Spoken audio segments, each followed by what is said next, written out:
Assalomu alaykum hammaga. Bizda yangi oshxona mebel. Angrenga kelganmiz. 420 lik joy.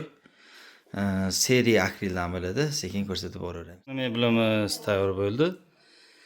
Angrenda tayyorladik. Seriya akrildan sofki. Tepasi 80, pasti 90 cm da 420 joyga. Bu yerda nimasi bor? Biz tarafdan qo'yilgan qoshodon bor. Moyka bor. Simisitrni olib kelishdi. Shuni qotirib qo'ydik.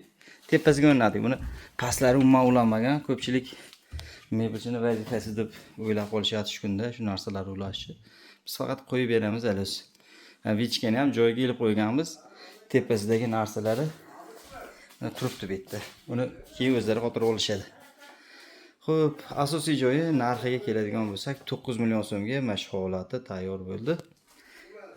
Polkalari 2 qavatdan tepasida. O'sha 80 cm lik bo'lganligi uchun 60 cm lik, 70 cm lik bo'lsa, narxi yana ham arzonlashadi. Shunisiga e'tibor berish kerak. Tepasi 80 bo'lganligi uchun 9 million. Qanaqa chiqibdi? Fikr mulohazalari kommentariyga kutib qolamiz.